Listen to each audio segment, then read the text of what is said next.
Hello friends, नमस्कार। स्वागत है मेरे चैनल इन्वेस्टमेंट योगी पर। फ्रेंड्स, अगर आप चैनल पर नए हैं तो इस चैनल को सब्सक्राइब करिए, बेल आइकन दबाइए और उसके बाद नोटिफिकेशन में ऑल का बटन जरूर दबाइए ताकि आपको मेरे नए नए वीडियोस के नोटिफिकेशन हमेशा मिलते रहें। तो आइए इस वीडियो को शुरू करते हैं। तो फ्रेंड्स, मार्केट में कुछ कंपनियां ऐसी होती हैं जिनको हम ज्यादा नहीं जानते हैं और उनके अंदर पोटेंशियल भी बहुत ज्यादा होता है और सबसे बड़ी बात ये कि उन कंपनियों को मार्केट बहुत ज्यादा वैल्यूएशन नहीं देता। हम उन कंपनियों को ही ज्यादा जानते हैं जिनको कि आप और हम टीवी में, न्यूज चैनल में, बिजनेस चैनल्स में देखते हैं। बहुत सारी ऐसी कंपनियां होती हैं जिनका वैल्यूएशन काफी आकर्षक होता है, बिजनेस उनका काफी ज्यादा स्ट्रांग होता है और आगे का पोटेंशियल भी बहुत ज्यादा होता है। ऐसी कंपनियां नॉर्मली लोगों के निगाह में नहीं आती हैं और जब वो आती हैं तो वो काफी महंगी हो चुकी होती हैं। हमें उन कंपनियों को उस समय आइडेंटिफाई करना होगा जब वो नीचे हैं और छोटी हैं, छोटी कंपनियां हो और फिर उनके अंदर लार्ज कैप बनने की एक संभावना हो। तो आइए इस तरह की एक ऐसी कंपनी के बारे में इस वीडियो में चर्चा करते हैं। तो फ्रेंड्स, अगर आप नए हैं तो इस चैनल को सब्सक्राइब करना ना भूलिए। चलिए इस वीडियो को शुरू करते हैं। तो फ्रेंड्स, इस कंपनी का नाम है Oracle financial services software limited. Friends, अभी ये 3000 रुपए के मार्केट प्राइस पे चलने वाली कंपनी है और इसका आप अगर रेंज देखेंगे तो 4714 से 2886 रुपए का एक साल का रेंज है। Dividend yield friends 6.5%, face value 5 रुपए।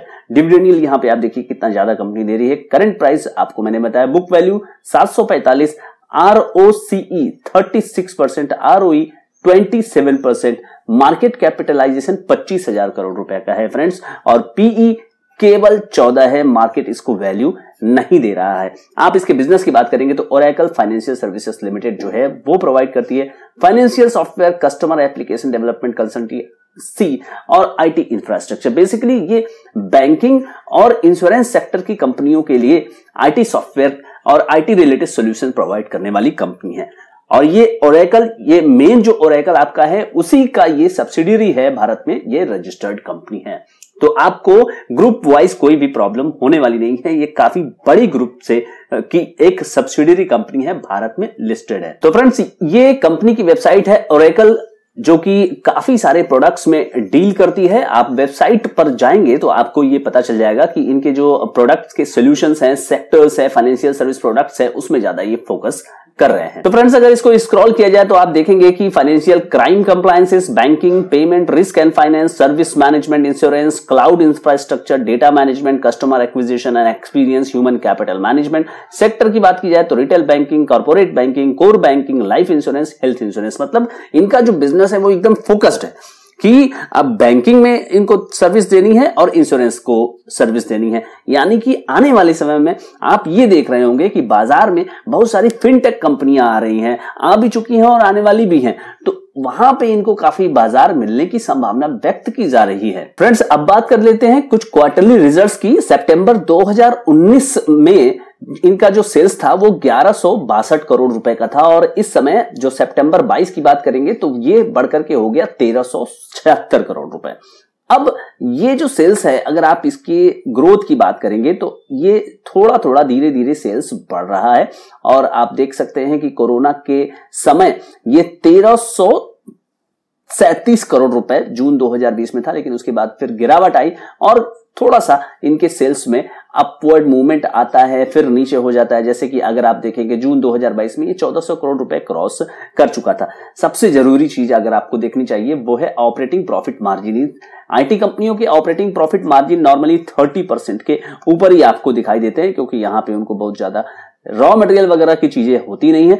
ऑफिस है और इंप्लॉय कॉस्ट है, यही दो चीजें इनके खर्चों में होती है। तो 45% के रेंज में और एक बार तो 52% आप जून 2020 में देखिए और जून 2021 में देखिए, वहां भी 52%। और इस समय ये घट करके, क्योंकि IT इंडस्ट्री में एट्रिशन रेट काफी ज्यादा है, तो घट करके ये और भी इन्फ्लेशनरी प्रेशर की वजह से 41%, फिर भी 40% का ऑपरेटिंग प्रॉफिट मार्जिन है। ये काफी कमांडेबल, ये काफी ज्यादा माना जाएगा। प्रॉफिट बिफोर टैक्स की बात करिए, इंटरेस्ट देखिए, नेग्लिजिबल इंटरेस्ट देते हैं प्रॉफिट बिफोर टैक्स में। 586 करोड़ रुपए का प्रॉफिट लास्ट क्वार्टर सितंबर में हुआ और हालांकि ये पिछले क्वार्टर से घट करके आया और आप पिछले साल के क्वार्टर की बात करेंगे वहां से भी ये घटा हुआ है, तो एक शॉर्ट टर्म में ये थोड़ा फ्लक्चुएशन आपको दिखाई दे रहा है। सितंबर 2021 के सेल्स की भी बात करेंगे तो वहां पर कंपनी ने सेल्स तो अच्छा दिया पिछले सितंबर से, और पिछले क्वार्टर से थोड़ा सा डाउन है। नेट प्रॉफिट की बात करेंगे तो 398 करोड़ का नेट प्रॉफिट है सितंबर 2022 में। पिछले क्वार्टर में 492 करोड़ का था, वहां पर काफी ज्यादा यहां पे कमी आती हुई आपको दिखाई दे रही है। सितंबर 2021 से बात करेंगे तो 448 करोड़ के सापेक्ष में 398 करोड़, यहां पर कंपनी को थोड़ा नुकसान झेलना पड़ रहा है। प्रॉफिट के कंपैरिजन की बात की जाए तो ईपीएस की बात करते हैं तो ईपीएस कंपनी ने डिलीवर किया है वो है 46 रुपए का, और पिछले जो क्वार्टर में था वो 56 रुपए का था। 46 रुपए और 56 रुपए सीधे सीधे यहाँ पे 10 रुपए का माइनस यहाँ पे ईपीएस आया है। और अगर सितंबर 2021 की बात करेंगे तो वो था 51 रुपए, तो 51 रुपए से भी आपको माइनस यहाँ पे 46 रुपए का दिख रहा है। लेकिन अगर आप जून 2019 की बात करेंगे तो वहां पर तो वो 41 था, उसी लिहाज से थोड़ा सा बढ़ा हुआ है। तो कंपनी का जो परफॉर्मेंस है थोड़ा सा आप देख सकते हैं कि थोड़ा अप एंड डाउन लिया हुआ है।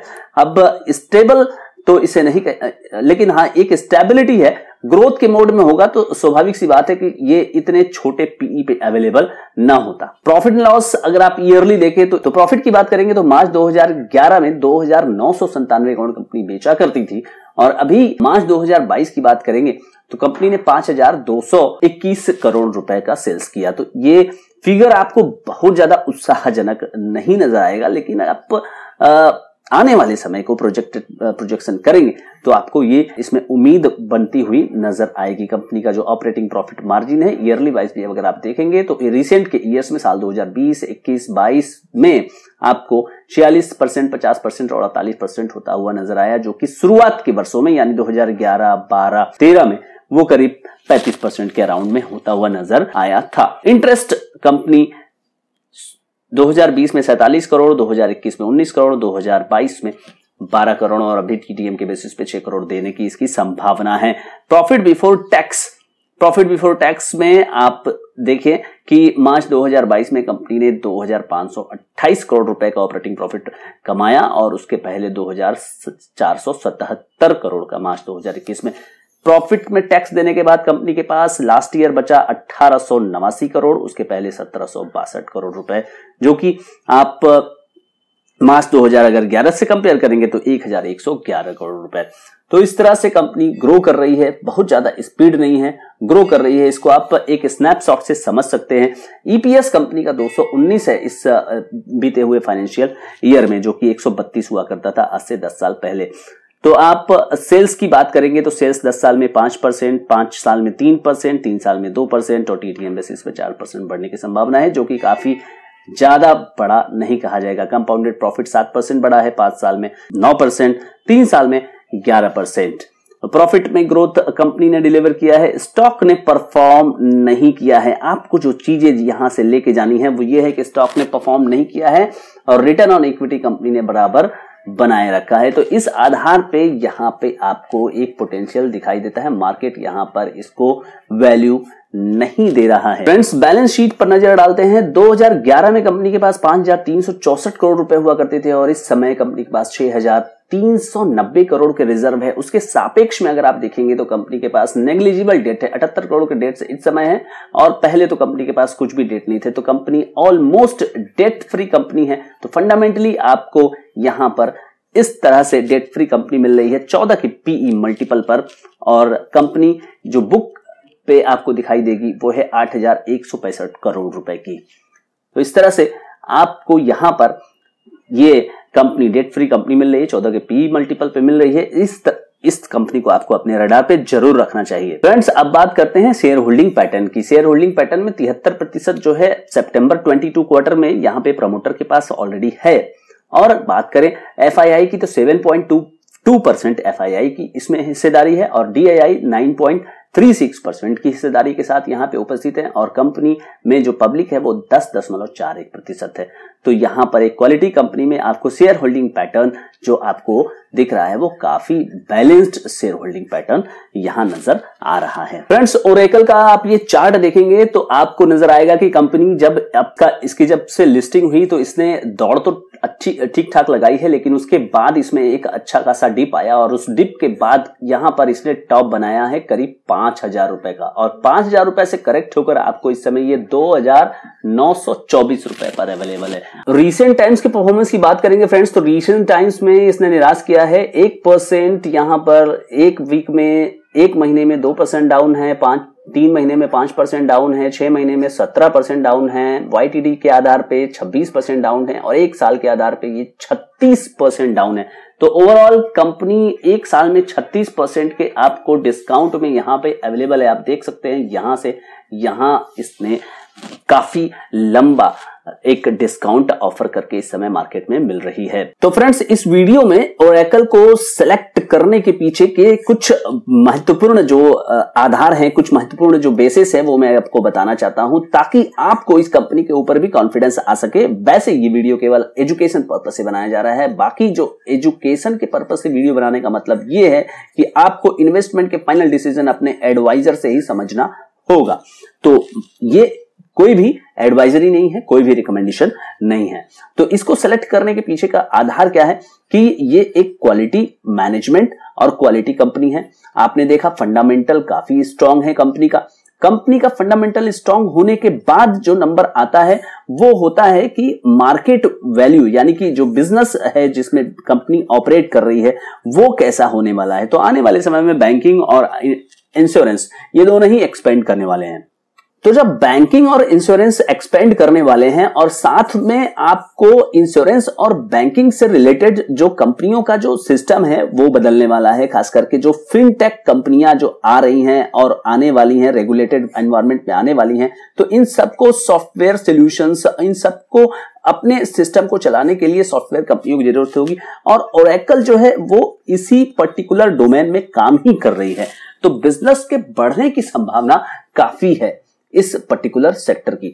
तो पहली चीज क्वालिटी कंपनी, दूसरी चीज इसके अंदर जो मैनेजमेंट है वो, और साथ साथ यहां जो सेक्टर है वो भी एक प्रॉमिसिंग सेक्टर है और इस प्रॉमिसिंग सेक्टर में जो ग्रोथ है उसकी संभावना काफी ज्यादा है।